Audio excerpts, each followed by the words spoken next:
채용 공고를 엽니다. 지원 자격을 훑어보고 이 정도면 되겠다 싶어서 지원 버튼을 누릅니다.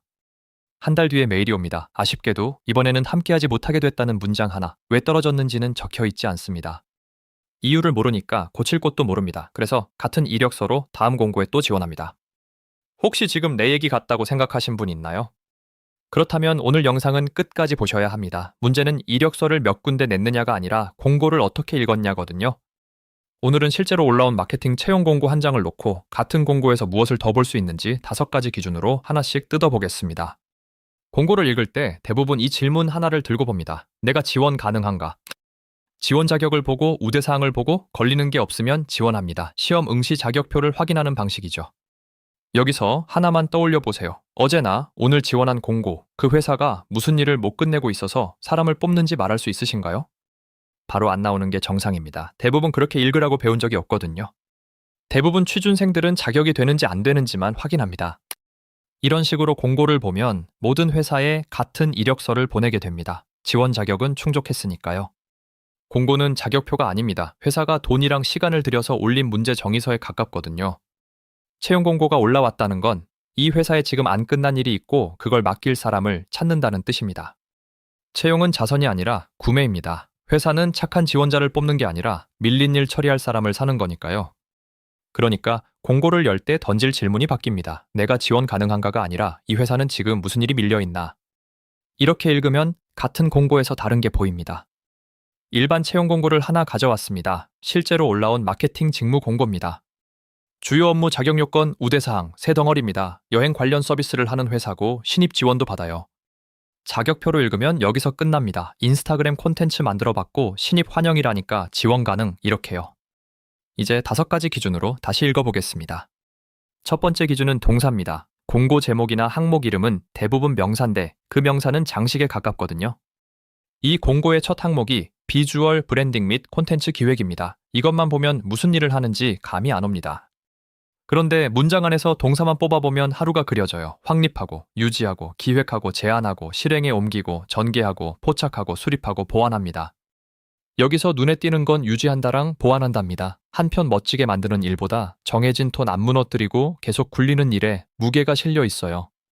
자격표로 읽으면 콘텐츠 만들 줄 알면 되겠네 하고 끝납니다. 문제 정의서로 읽으면 다르게 보이죠. 잘 만든 한 편보다 끊기지 않고 유지한 기록이 필요한 자리입니다. 두 번째 기준은 반복입니다. 한 공고 안에서 2번 넘게 나오는 단어는 우연이 아니거든요. 이 공고에서 마케팅은 5번 나옵니다. 트렌드랑 트렌디를 합치면 3번, 감각이랑 감도도 3번이에요. 브랜드랑 브랜딩도 계속 반복됩니다. 여행이랑 여행자도 반복되고요. 이 팀이 평소에 쓰는 말이 이 단어들이라는 뜻입니다. 그런데 더 중요한 건 안 나오는 말입니다. 주요 업무랑 자격 요건을 통째로 봐도 숫자, 성과, 지표 같은 말이 한 번도 안 나와요. 수치로 보고하는 팀이면 공고 어딘가에 그 단어가 남습니다. 적어도 이 2덩어리에는 없어요. 그렇다면 이 팀은 숫자보다 감각이랑 트렌드를 언어로 쓰는 팀일 수 있습니다. 자격표로 읽으면 반복 단어는 그냥 지나갑니다. 문제 정의서로 읽으면 서류에서 쓸 키워드가 정해지죠. 세 번째 기준은 필수랑 우대의 경계입니다. 보통 필수는 서류 커트라인이고 우대는 이것까지 해주면 더 좋겠다는 회사의 소원 목록이거든요. 근데 이 공고는 그 경계가 좀 이상합니다. 필수 자격 요건 5줄의 학력도 몇 년 이상 경력도 다뤄야 하는 툴이나 자격증도 없어요. 전부 태도랑 감각 얘기입니다. 스펙으로 안 거르겠다는 뜻으로 읽힙니다. 신입한테 문이 열려 있다는 신호이기도 하고요. 그럼 뭘로 걸을까요? 우대사항으로 내려가면 답이 나옵니다. 이 공고 우대사항은 9줄이에요. 필수보다 깁니다. 변별력이 전부 여기 몰려 있다는 뜻이죠. 그리고 여기서 아까 없다던 단어가 나옵니다. 데이터와 반응을 바탕으로 지속적으로 개선해 나가는 환경을 선호하시는 분, 서비스를 즐겨 이용하고 분석해 보신 분. 필수에서는 감각으로 말하고 우대에서는 데이터로 말하는 겁니다. 뽑을 때는 감각을 보지만 들어가서는 반응 보고 고치는 팀일 수 있습니다. 우대사항에서 하나 더 짚고 갈 게 있습니다. 개인 채널을 활발히 운영해 본 분. 이건 경력이 아니라 지금부터 만들 수 있는 항목이거든요. 이 회사 서비스를 직접 써보고 분석해봤는지도 마찬가지고요. 자격표로 읽으면 우대사항은 없으면 어쩔 수 없는 항목으로 지나갑니다. 문제 정의서로 읽으면 반대예요. 필수에 커트라인이 없는 공고일수록 우대사항이 진짜 심사 기준입니다. 네 번째는 숨은 의도입니다. 미리 말씀드리면 여기부터는 전부 가설이에요. 회사마다 사정이 다르니까 단정하지 말고 면접에서 확인할 방향으로만 들고 가세요. 이 공고에는 경력과 무관하게 정형화된 스펙보다라는 표현이랑 신입 지원 환영이 같이 있습니다. 진짜로 신입을 볼 생각이 있다고 읽을 수 있어요. 그 아래 문장은 좀 다릅니다. 회사의 방향성이 결정되면 목표에 집중하여 기민하게 실행해내는 분. 방향을 지원자가 정하는 게 아니라 위에서 정해져 내려온다는 뜻으로 읽힙니다. 그 다음 문장에는 비즈니스 상황에 맞춰 유연하고 빠르게 결과물을 보완할 수 있는 분이라고 적혀 있어요. 수정 요청이 잦은 자리일 수 있습니다. 우대사항의 이 가설을 확인해주는 문장이 하나 있어요. 초기 스타트업 특유의 빠르고 타이트한 의사결정 구조 속에서 리더십과 긴밀하게 호흡을 맞춰본 분. 초기 스타트업이라고 회사가 직접 말했고 리더십과 호흡을 맞춘다는 건 대표나 팀장이랑 바로 붙어서 일한다는 뜻입니다. 중간에 방향 정리해줄 사수보다 위에서 내려온 방향 바로 받아 실행할 사람을 찾는 자리로 보여요. 하나 더 있습니다. 이 공고는 고정관념을 깨는 신선한 아이디어를 요구하면서 동시에 톤앤 매너를 확립하고 유지하라고 합니다. 확립한다는 말은 아직 확립이 안 됐다는 뜻이기도 하거든요. 브랜드 톤이 자리 잡는 중일 수 있습니다. 좋은 회사냐, 나쁜 회사냐의 문제가 아닙니다. 어느 쪽이냐에 따라 자소서에서 앞에 둘 경험이 달라지니까요. 여기까지 읽었으면 자소서에 쓸 소재가 정해집니다. 아무도 안 시켰는데 기준을 만들어 본 경험, 수정 요청받고 빠르게 고쳐본 경험이요. 마지막 기준입니다. 공고 단어를 이력서에 가져오는 건 기본인데 조건이 하나 있어요. 내 경험으로 설명할 수 있는 단어만 가져옵니다. 이 공고에서 가져올 만한 단어는 톤앤 매너, SNS 채널 운영, 콘텐츠 기획이랑 제작, 결과물 보완, 개인 채널 운영 정도예요. 실제로 해봤으면 이력서에 그대로 쓸 수 있습니다. 반대로 조심해야 하는 단어도 있어요. 날카로운 트렌드 감각, 설득력 있는 아이디어, 예리하게 읽어내는 능력. 멋있어 보여서 그대로 옮겨 적기 쉬운 말들이죠. 근데 이력서에 트렌드 감각이 뛰어나다고 쓰면 면접에서 이렇게 들어옵니다. 최근에 포착한 트렌드 하나만 말해보세요. 그 자리에서 답이 안 나오면 그 문장은 나를 도와준 게 아니라 내가 대답하기 어려울 수 있는 질문 하나를 더 만든 겁니다. 그러니까 공고에서 뽑은 키워드는 두 무더기로 나누세요. 설명할 수 있는 거랑 없는 거, 없는 쪽은 버리는 게 맞습니다. 5가지를 다 적용하면 뭐가 달라지는지 볼게요. 공고는 그대로고 지원자 경험도 그대로입니다. 자격표로 읽은 사람의 이력서 첫 줄은 이렇습니다. 인스타그램 콘텐츠 제작 경험 보유.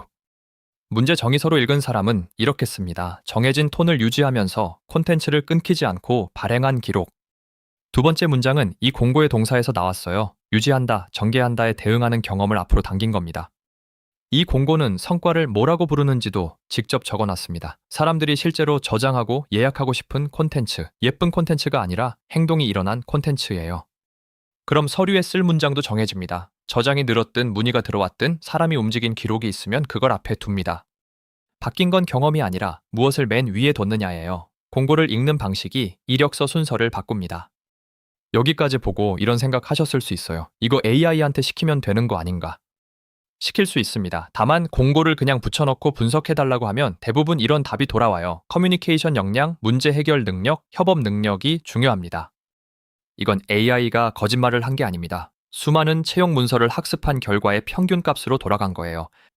문제는 틀렸다는 게 아니라 쓸모가 없다는 겁니다. 모든 공고에 해당되는 분석은 어떤 공고에도 도움이 안 되거든요. 그래서 공고 분석을 시킬 때는 3가지를 걸어야 합니다.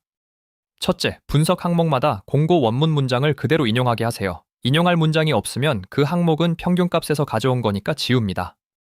둘째, 회사 사정 추측에는 전부 추정이라고 표시하게 합니다. 셋째, 공고에 실제로 없는 말은 못 쓰게 합니다. 커뮤니케이션 능력이라는 말이 공고에 없으면 분석에도 없어야 해요. 이 3줄만 걸어도 결과가 달라집니다.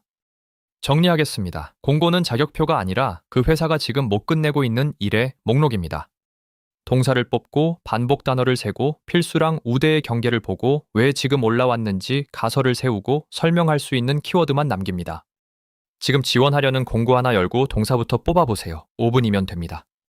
다만 솔직하게 말씀드리면 서류 제출까지 많은 단계가 있는데 공고 분석은 첫 단계예요. 경험을 정리하고 공고랑 맞춰보고 문장에서 AI가 지어낸 부분을 걸러내고 자소서 문항의 의도를 읽고 그 서류에서 나올 면접 질문까지 준비해야 제출이 끝납니다. 이 단계들을 순서대로 검증하는 방법은 따로 정리해뒀어요. 필요하신 분은 설명란과 고정 댓글을 확인해주세요. 이번 영상 어땠는지 댓글 달아주시면 큰 힘이 됩니다. 내용이 도움이 됐다면 좋아요랑 구독 부탁드립니다.